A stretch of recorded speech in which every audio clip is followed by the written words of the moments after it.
رفیقان محترم اور میرے بھائیوں، امام اہل سنت اعلیٰ حضرت رضی اللہ تبارک و تعالی عنہ نے اپنے قلم کے ذریعہ جس طرح سے احقاق حق اور ابطال باطل فرمایا اور حق و باطل کے درمیان جس واضح انداز میں خط امتیاز کھینچا، اسی کا نتیجہ ہے کہ آج جتنی باطل طاقتیں ہمارے سامنے آ رہی ہیں، کسی بھیس اور کسی لبادے میں ہو، ہم اعلیٰ حضرت کی تعلیمات کی روشنی میں اسے پہچانتے ہیں۔ کسی نے اعلیٰ حضرت کی بارگاہ میں خراج عقیدت پیش کرتے ہوئے کہا تھا، تو نے ہی البرٹ جیسے نامور کو دی شکست، جس کا شاہد آج تک ہے نیرے چرخے کہن۔ دین کش ان ڈائنوں کو تم نے بے پردہ کیا، دین کش ان ڈائنوں کو تم نے بے پردہ کیا، سرزمین نجد سے جو بن کے نکلی تھی دلہن۔ ایسی مکروہ صورتوں کے اوپر سے نقاب کو ہٹانے کا کام اور حقیقت کا اجالا پھیلانے کی ذمہ داری جس طرح سے سیدنا امام احمد رضا نے نبھائی، آپ پوری دنیا میں نظر اٹھا کر دیکھ لیں، کوئی آپ کا اس میں شریک و صحیح نظر نہیں آئے گا۔ ایک موقع پر میں بریلی شریف سے واپس آ رہا تھا، چند علماء کرام کا قافلہ تھا، علمی گفتگو چل رہی تھی۔ میں نے درمیان گفتگو یہ بات رکھی، کیا وجہ ہے دیگر عرب ممالک میں بھی بہت سارے سنی علماء تھے، خود مملکت سعودیہ عربیہ میں بہت سارے جلیل القدر علماء اہل سنت موجود تھے، عرب کے دیگر بلاد و امصار کا بھی یہی حال ہے، دوسرے ملکوں کا بھی یہی حال ہے، مگر وجہ کیا ہے کہ دوسرے ملکوں میں سنیت اس طرح سے محفوظ نہیں رہ سکی جس طرح سے ہندوستان میں محفوظ ہے۔ اس کا سبب کیا ہے، اس کی وجہ کیا ہے؟ ہر ایک نے اپنے اپنے طور پر جواب دیا، پھر گفتگو لمبی ہوتی رہی۔ اس میں ایک صاحب نے بڑی معقول بات کہی، انہوں نے فرمایا کہ دیگر ملکوں میں بھی علماء اہل سنت، دیگر بڑے بڑے شہروں میں بھی علماء موجود تھے، دوسرے ملکوں میں بھی علماء اہل سنت کا نورانی قافلہ تھا، مگر دوسرے ملکوں میں کوئی احمد رضا نہیں تھا، ہندوستان میں احمد رضا تھا۔ ہم نے کہا کیا مطلب؟ تو پھر لمبی گفتگو ہوئی، اس کو میں مختصر کر کے اپنی بات آپ کے درمیان رکھ کے چلا جاؤں گا۔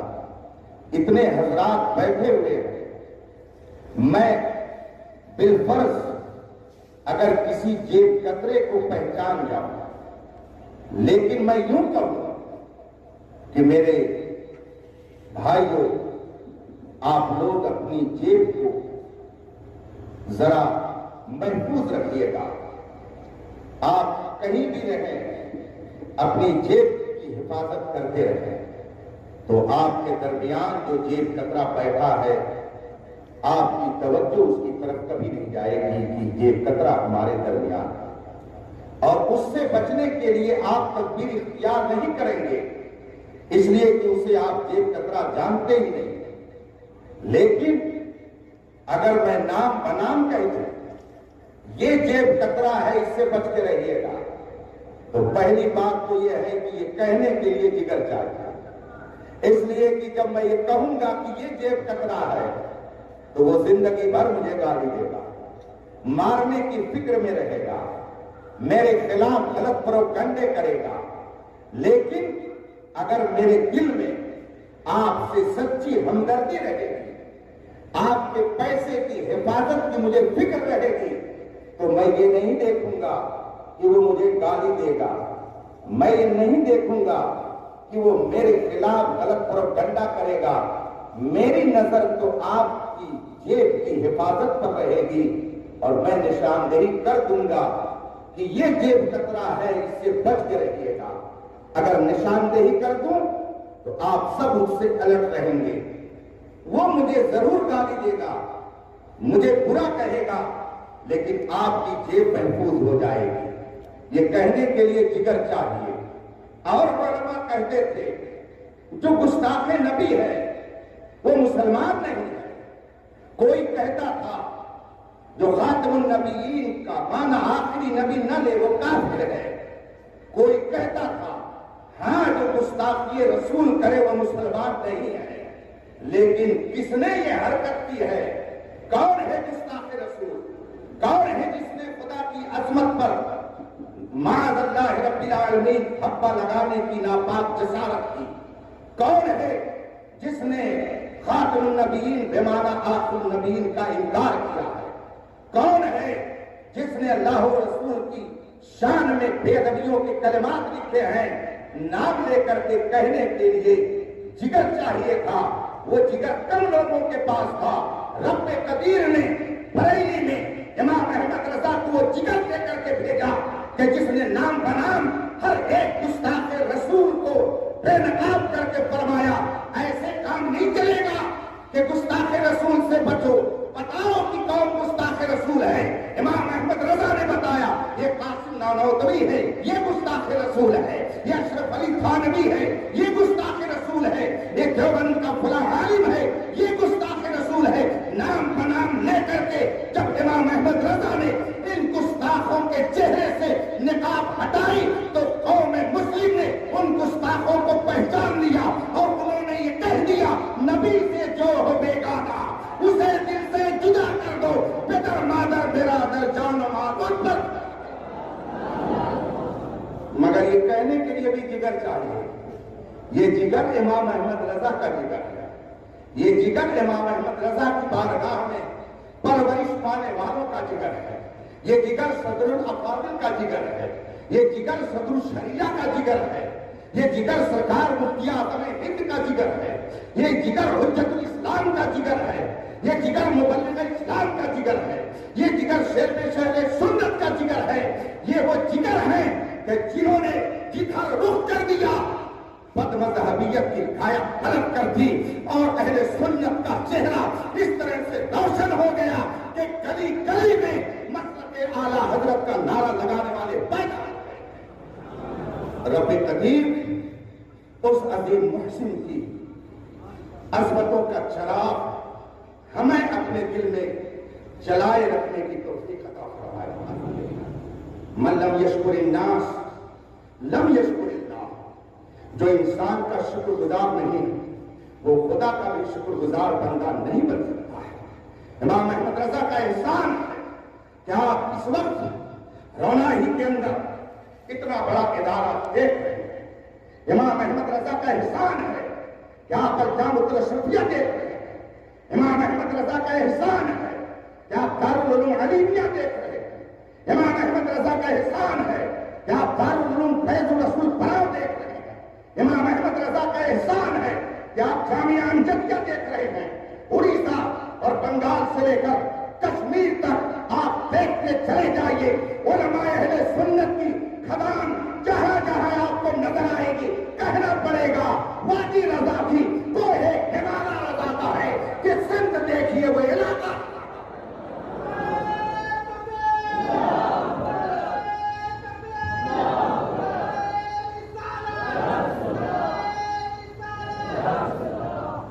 حضرات کبھی کبھی بہت دکھ سے کہنا پڑتا ہے کہ کل تک ہمارے مدارس میں ایسے طلبہ نہیں پیدا ہوتے تھے جو کھلم کھلا صحابہ کو منافق اور کافر کہتے۔ مجھے اچھی طرح سے یاد ہے، ہو سکتا ہے حضرت مفتی محمد مرتضیٰ خان صاحب کو بھی یاد ہے، نیچے یہاں 4 کمرے بنے ہوئے تھے، یہ حال تھا پرانا، دوپہر کا وقت تھا، ایک شخص نے اعلیٰ حضرت کی شان میں کوئی جملہ کہہ دیا جو اعلیٰ حضرت کی شان کے خلاف تھا۔ ہمارا بچپنا تھا، ہم نہیں سمجھ پا رہے تھے کہ معاملہ کیا ہے، مگر شیر کی طرح چکھاڑتے ہوئے جب میرے استاد العلماء علامہ مولانا محمد نعمان خان صاحب نور اللہ برکتہ باہر نکلے اور نام لے کر کے فرمایا، شفقوا 5 منٹ میں مدرسہ خالی کر دے، اس مدرسے میں امام احمد رضا کے گستاخوں کو کبھی گنجائش نہیں دی جائے گی۔ میں نے وہ منظر بھی اپنی آنکھوں سے دیکھا کہ 5 منٹ کے اندر اس گستاخ امام احمد رضا کو یہاں سے کان پکڑ کر کے باہر کر دیا گیا اور بتا دیا گیا کہ اس کے رگ و ریشے میں، اینٹ اینٹ میں، ذرے ذرے میں مسلک امام احمد رضا کی روشنی نظر آ رہی ہے۔ میرے عزیز طلبہ، کوئی کتنا بڑا عالم ہو جائے، کتنا بڑا محدث ہو جائے، کتنا بڑا مفکر ہو جائے، کتنا بڑا دانشور ہو جائے، لیکن اگر وہ امام احمد رضا کی جگہ سے ہٹ جائے تو آپ اس کو ایسے ہی اپنے سے نکال کر کے باہر کر دیجئے جیسے کہ دودھ سے مکھی کو نکال کر کے باہر کر دیا جاتا ہے۔ یہ میں نہیں کہتا، یہ ہمارے اسلاف کی تعلیم ہے۔ آج جب میں مناظرے دیتا ہوں، وہ شخص جو گاؤں گاؤں پہنچ کر کے صحابہ کی عظمت حملے کر رہا، آج میں نے اس کو اتنا ذلیل کیا کہ وہ شاید اپنی زندگی کے آخری وقت تک نہ بھول سکے۔ اور اس کے بعد جب اس کو خود اسی کے لوگوں نے مناظرے کے منصب سے ہٹایا اور کہا یہ اس لائق نہیں ہے کہ یہ گفتگو آپ سے کر سکے، ہم ان کو ہٹاتے، تو افسوس کا مقام یہ ہے کہ جب دوسرے کو منتخب کیا گیا تو اس نے کہا میں نور العین مصباحی، اور اس نے کھلم کھلا کہا کہ میں معاویہ کو منافق اعتقاد مانتا ہوں، وہ منافق تھا۔ باقاعدہ اس نے علن اعلان کی کہا، کل تک ہمارے مدارس سے ایسے طلبہ نہیں پیدا ہوتے تھے کہ یہاں تک کھا کر کے یہیں کے خلاف بغاوت کریں، آج اگر یہ جراثیم کہیں پیدا ہو رہے ہیں تو ہمیں اس پر توجہ دینے کی ضرورت ہے، اس لیے کہ جس مدرسے میں اخلاق کے غدار پیدا ہو اس مدرسے کو اپنی تعلیم و تربیت پر دوبارہ غور کرنے کی ضرورت ہے۔ اور میں آپ سے عرض کروں گا کہ آپ تقریر کے شوقین زیادہ نہ بنیں۔ آج مارکیٹ ایک چلی ہوئی، کتنوں کو میں نے معلوم کیا، پتہ چلا یہ 2 جماعت پڑھے ہوئے ہیں، یہ 3 جماعت پڑھے ہوئے ہیں، یہ 1 جماعت بھی نہیں پڑھے ہوئے ہیں، اور خطیب اعظم بن کر کے ہندوستان بھر میں گھوم رہے ہیں۔ اور یہ ہمارے طلبہ جو جماعت سامنہ پہ پہنچے تو گویا 9 سال انہوں نے پڑھا، یہ بھی دوڑتے ہیں تو اپنے استاد کو دھکا دے کر کے اس 2 جماعتی خطیب کی قدم بوسی میں اپنے لیے فخر محسوس کرتے ہیں۔ بڑے افسوس کی بات ہے، جب ایسا شخص آئے گا تو اس کی کہاوت کیا ہوگی کہ بندر کے ہاتھ میں اسطورہ دے دیا جائے۔ جب بندر کے ہاتھ میں اسطورہ دیا جائے گا تو کس کی ناک کاٹے گا، کس کا کان کاٹے گا، کس کی گردن کاٹے گا، کچھ کہا نہیں جا سکتا ہے۔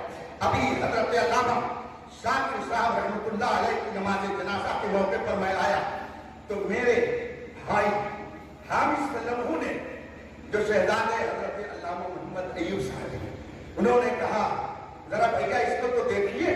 میں نے کہا کیا ہے؟